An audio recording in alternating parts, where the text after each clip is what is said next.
O Evangelho, como me foi revelado por Maria Valtorta, capítulo 348.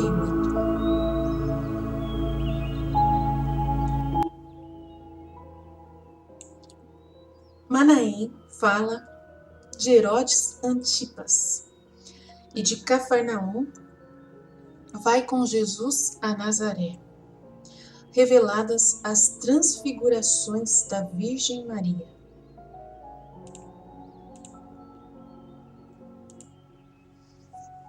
Valtorta descreve visão do dia 2 de dezembro de 1945. Quando eles puseram pé na pracinha de Cafarnaum, foram acolhidos pela gritaria dos meninos que parecem com as andorinhas, atarefadas na construção de novos ninhos. De tão rápidas que eles passam, chilreando com suas vozinhas desde a praia até as casas, felizes pela alegria simples de meninos, para os quais já é um espetáculo maravilhoso e uma coisa de magia qualquer peixinho que eles encontrem morto à margem, ou qualquer pedrinha que as ondas poliram e que por sua bela cor parece uma pedra preciosa ou uma flor descoberta entre duas pedras, ou um besouro irisado capturado no vôo. Tudo isso são prodígios que se levam às mamães, a fim de que elas possam tomar parte na alegria do seu filhinho. Mas agora estas andorinhas humanas já enxergaram Jesus e todos os seus voos convergem para ele, que está para pôr o pé na prainha. É uma avalanche morna e viva de carnes infantis. É uma série gentil de pequeninas mãos tenras. É um amor de corações infantis que cai sobre Jesus, que fica apertado, atado, aquecido, como por um fogo brando.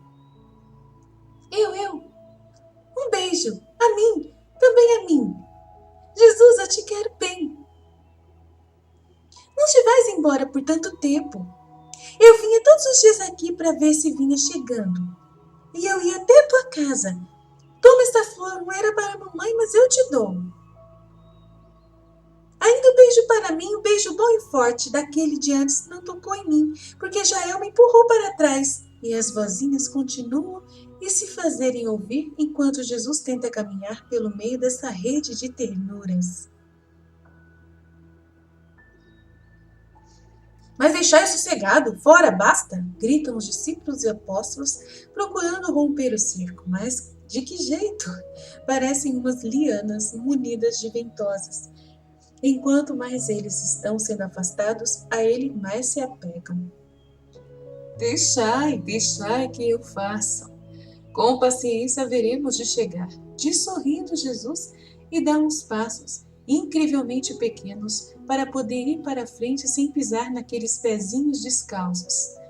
Deixai vir a minhas criancinhas. Mas o que o livra do amoroso cerco é a chegada de Manaém com outros discípulos, entre os quais os pastores que estavam na Judéia. Paz esteja contigo, mestre, diz com voz trovejante o altivo Manaém, com suas esplêndidas vestes, sem trazer mais os ouros na frente e nos dedos, mas com uma magnífica espada ao lado que provoca uma admiração respeitosa dos meninos, os quais, diante deste imponente cavaleiro, afastam-se atemorizados. E assim Jesus pôde abraçá-lo e abraçar Elias, Levi, Matias, José, João, Simeão e não sei a quantos outros mais. Mas como estás aqui? E como soubeste que eu tinha desembarcado? Ficamos sabendo pelos gritos dos meninos. Eles transpuseram os muros como flechas de alegria. Mas eu vim aqui pensando que está perto a tua viagem para a Judéia e que com certeza as mulheres tomarão parte nela. E eu quis estar aqui também para proteger-te, Senhor. Se não for muita soberba pensar assim. Há muita efervescência em Israel contra ti. É doloroso dizer-se isso, mas tu não deixas de o saber. Assim falando, eles já vão chegando à casa e nela entram. Manaém continua o seu assunto depois que o dono da casa e sua mulher cumprimentaram o mestre.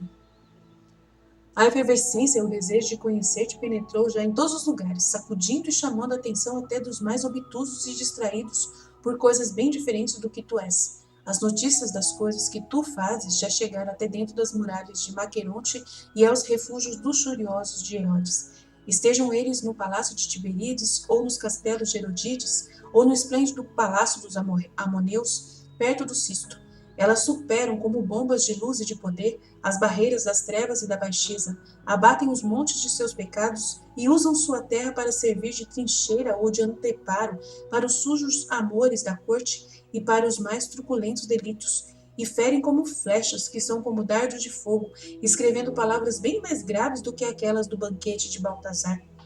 Por sobre as licenciosas paredes das alcovas e das salas, o trono e dos festins, elas gritam o teu nome e o teu poder, a tua natureza e a tua missão. E ao som destas palavras, Herodes treme de medo, enquanto Herodíades não tem sossego em seus leitos, por temer que tu sejas um rei vingador, que tirará suas riquezas e sua imunidade, se não lhe tirar também a vida, tirando-a nas mãos das turbas, que nelas se vingarão dos seus muitos delitos. Na corte estão tremendo por causa de ti, tremem com o medo humano e com o medo sobre-humano. Desde a cabeça de João, desde que a cabeça de João rolou decepada, parece que um fogo está aceso nas vísceras dos seus matadores. Eles não têm mais nem mesmo aquela paz miserável de antes, e a paz de alguns porcos saciados de crápulas que procuram fazer calar as repreensões de suas consciências por meio da embriaguez e da cópula. Não há mais nada que lhes possa dar a paz.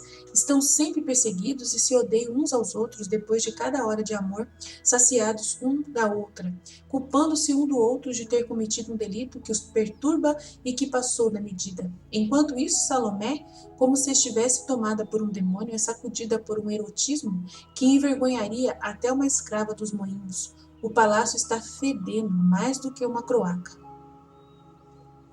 Herodes me tem feito perguntas muitas vezes ao teu respeito e a cada vez eu tenho respondido. Para mim era o Messias, o rei de Israel, que vem da única estirpe real que é a de Davi. É filho do homem, como o chamaram os profetas, o verbo de Deus, aquele que, por ser o Cristo, o ungido de Deus, tem o direito de reinar sobre todos os viventes. E Herodes então empalidece de medo, percebendo em ti o vingador, e ele afasta ao medo o grito da consciência dilacerado pelo remorso, dizendo: Pois os cortesãos, para confortá-lo, dizem-lhe que tu és João, que erradamente muitos creem que está morto, ou então Elias, ou qualquer outro profeta dos tempos passados, dizendo: Não, não pode ser João. Eu fiz decapitar, a cabeça dele está bem guardada por Herodíades. Também ele não pode ser um dos profetas, ninguém revive uma vez que morreu, mas também não pode ser o Cristo? Quem é que diz isso? Quem o diz? Quem terá coragem de vir dizer-me que ele é o rei da única estirpe real? Eu sou o rei, e não outros. O Messias foi morto por Herodes, o grande, em um mar de sangue. Ele foi afogado logo que nasceu, foi degolado como um cordeirinho, e tinha poucos meses. Não ouves como ele está chorando? Seu balido está sempre se fazendo ouvir dentro da minha cabeça, junto com aquele rugido de João. Não te é lícito, não me é lícito. Ora, tudo me é lícito, porque eu sou o rei. Aqui havia mulheres, e se Herodíades não quiser os meus abraços, que Salomé dance para despertar-me os meus sentidos espavoridos pelas tuas histórias amedrontadoras. E ele se embriaga por entre as dançarinas da corte, enquanto que em seus aposentos aquela fêmea louca uiva as suas blasfêmias contra o Marte e suas ameaças contra ti e os seus. Salomé fica sabendo o que é ter nascido do pecado de dois libidinosos e ter participado de um delito, conseguindo-o por meio do abandono do seu corpo aos desejos lúbricos de um sujo. Mas depois Herodes volta a si e quer informações sobre ti e gostaria de ver-te. Por isso ele favorece as minhas vindas a ti, na esperança de que eu te leve a ele, coisa que eu nunca farei, para não ter que levar a tua santidade para dentro de um antro de feras imundas. Também Herodíades gostaria de ter-te perto dela para ferir-te. Ela grita sempre, dizendo isso com o seu estilete na mão. Gostaria também de ter-te a Salomé, que te viu sem o saberes em Tiberíades no último etanim e está louca por ti. Isto é o palácio real, mestre, mas eu fico lá ainda, porque estou vigiando as intenções deles a teu respeito. Eu te sou grato por isso, e o Altíssimo te abençoa. Também isso é servir ao Eterno em seus decretos. Pensei nisso, por isso vim. Manaim, eu te peço uma coisa, já que vieste.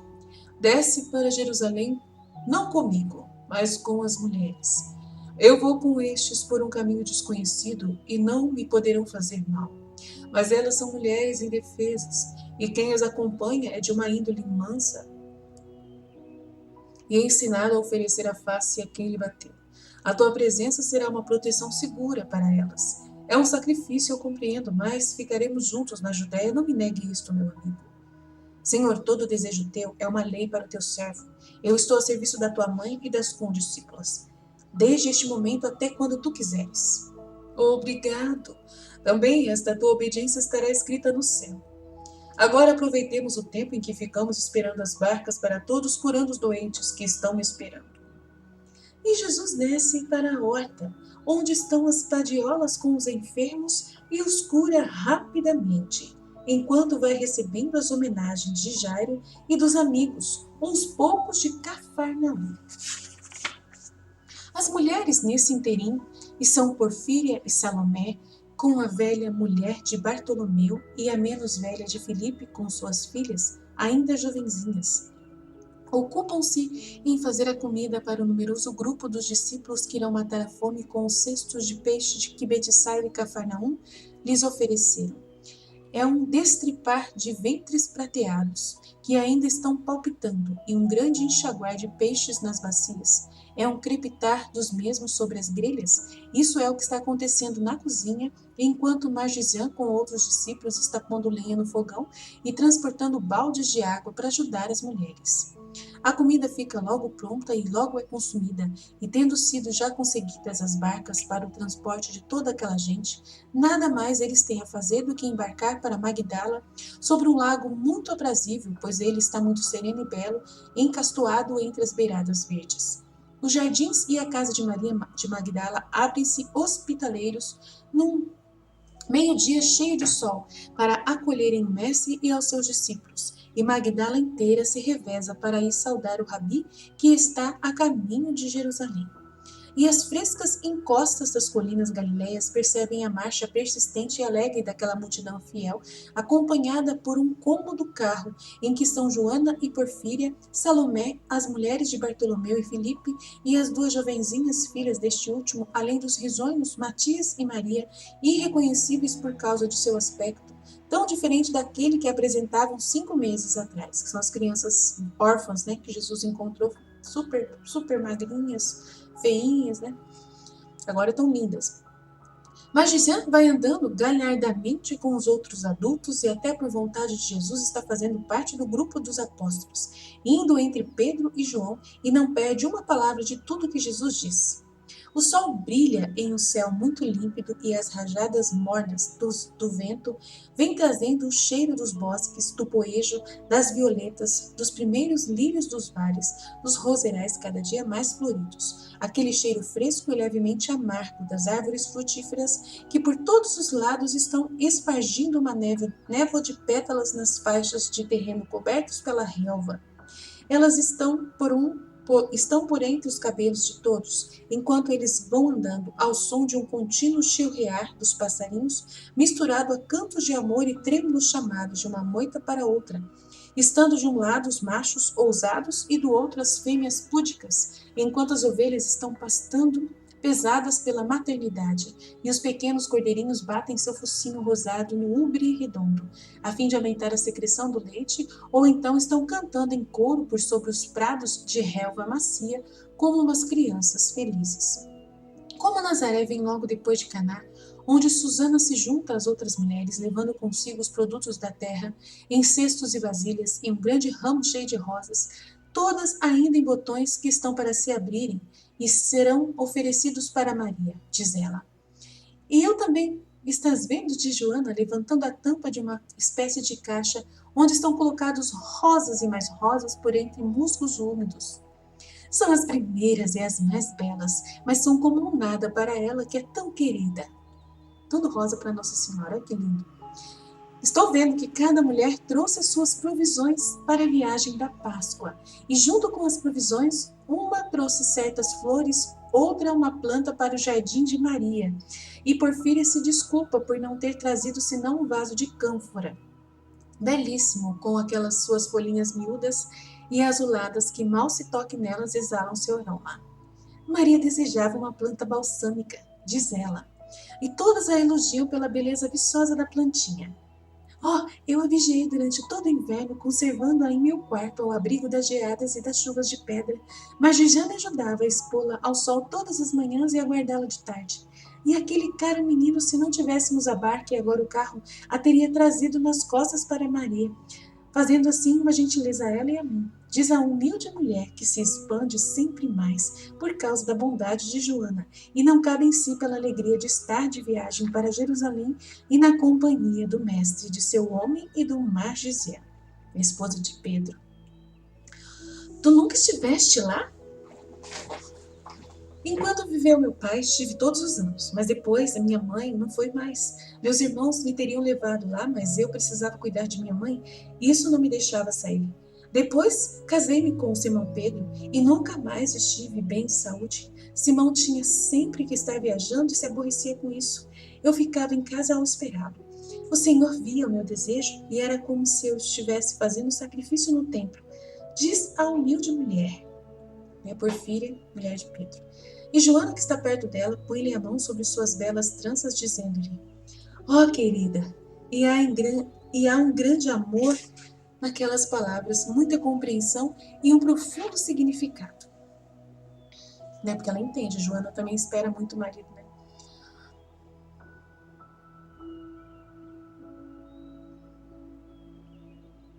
Lá está Nazaré. Já se vê a casa da Maria de Alfeu, que está entre os braços dos seus filhos, e ela com as mãos pingando e avermelhadas por causa da lixívia que ela está fazendo, os acaricia e depois vai correndo para enxugá-las no avental grosseiro. Ah, tá. Só que parece que alguém está falando isso, né? Mas eu acho que lá está Nazaré. Aí a Valtorta fala: já se vê a casa da Maria de Alfeu, que está entre os braços de seus filhos, e ela com as mãos pingando e avermelhadas por causa da lixívia que ela está fazendo, os acaricia e depois vai correndo para enxugá-las no avental grosseiro, para poder ir abraçar Jesus. Lá está a casa de Alfeu de Sara, logo antes daquela de Maria. E Alfeu manda seu netinho mais velho ir correndo avisar Maria, e enquanto isso ele mesmo sai caminhando em passadas bem longas para ir até Jesus com uma abraçada de netinhos, e o saúda junto com aquela ninhada, apertada entre os braços como se fosse um maço de flores oferecidos a Jesus.